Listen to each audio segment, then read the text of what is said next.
I'm joined now by Tim Armstrong, the CEO of Oath, a Verizon company. Thanks so much for joining us this morning. Julie, good to see you. Every year we're out here, and it's just as cold as it is every year in Sun Valley, so good to see you. That's right. Now, before we get to what's going on with Oath and Verizon and that changing landscape, we have to talk about the M&A news. We just had Fox up its offer for Sky. We're expecting Comcast to come back with a higher offer. What are you hearing in the buzz among the media CEOs here? What's going to happen next? Yeah, I haven't gotten here yesterday and talked to a number of people. I think that there's an expectation that there's going to be more M&A across the board, just in terms of the media landscape. You know, there's been a lot of deals that have already happened, and there's a lot of deals in process right now. But you know, there's only a limited amount of beachfront property out there, and I think that when you think about what you're seeing in terms of some of the bidding cycles and things happening today, the companies are trying to stay with the consumers and they're trying to stay with scale.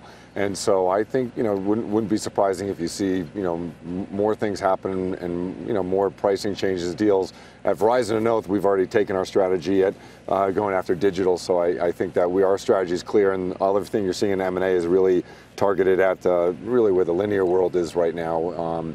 But I think it's a very active time, and I think the AT&T Time Warner deal going through, you know, people were waiting to see how the government reacted to that, and that went through. So M&A seems like it's probably going to pick up. And so what are you hearing about who's going to end up acquiring those Sky and Fox assets, and at what price? Well, I would say just overall, you know, people are expecting the fact that there's so much limited inventory of things of that type of scale to do that, you know, and there's a lot of interest in those type of assets. So, you know, pricing, I think it went back 2 or 3 months ago, you know, prices looked, you know, fairly reasonable, and then now they're starting to get, you know, I think people are putting in higher bids for things. So, you know, we'll see what happens overall. But the consolidation people thought was going to happen 2 or 3 years ago is kind of happening, you know, today, and a lot of it's being driven just by the massive changes in usage for consumers and scale and how big some of the global companies are getting. So I think that people are expecting, you know, people were expecting a lot of M&A, and, you know, I think you're seeing the output of what kind of people were strategizing over the last few years about. And so what does this mean for Oath? There's been speculation that, especially with Verizon getting new CEO, Hans Vestberg, who's more focused on 5G, that you might be interested in spinning off Oath, which is focused more on advertising, potentially buying it out, leading a buyout yourself. What are you going to do next? Yeah, we haven't really spent any time on that at all. We've been spending time on the strategy, which is we've been really clear that, you know, 5G is the future of where speed and networking is going to go overall, and Verizon is the leader in that. We've tried to be the leader in brand, and where the future of digital and advertising are going to go from a brand perspective overall. So, you know, we're in the middle of launching our super channels in sports, news, finance, and entertainment.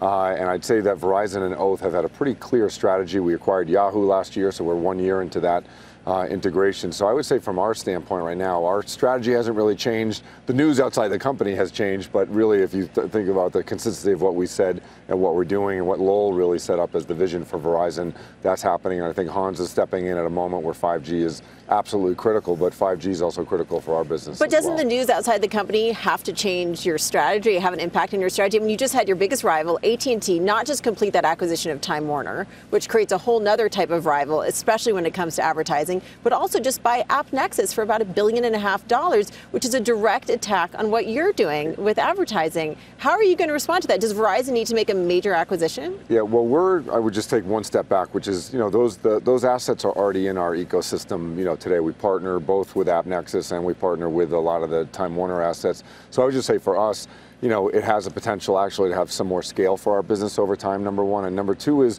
it really does for where we sit right now with 1 billion consumers in the Oath ecosystem and attached to with Verizon and Verizon's distribution. You know, we're in a very strong position to basically be a leader in the, I would say, the digital and especially in the mobile area. We just launched a new Mobile Moments product, which is doing really well. So from our standpoint, look, the world is changing from linear to digital, clearly, and mobile and 5G are going to accelerate that.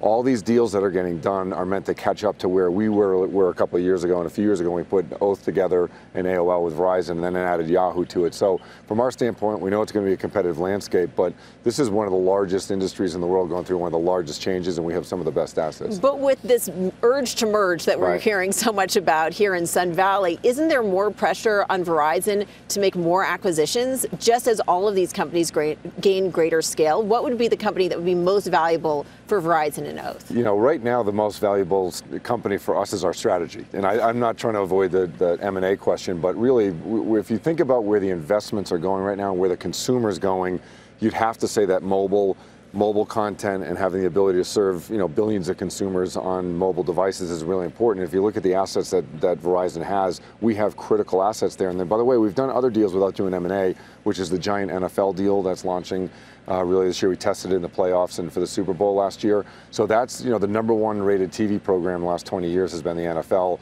You can watch almost all the NFL games on our mobile networks direct to consumers. So while everyone else has been doing mega mergers, we've been trying to very carefully go through the digital landscape, the mobile landscape, and then add really tremendous assets. We have partnerships with the MLB, NBA, NFL. We have all the assets that we have around the news properties that we own, Huffington Post and Yahoo News and AOL News.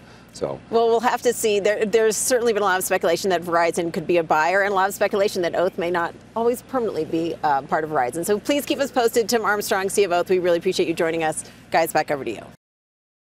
Hey there, thanks for checking out CNBC on YouTube. Be sure to subscribe to stay up to date on all of the day's biggest stories. You can also click on any of the videos around me to watch the latest from CNBC. Thanks for watching.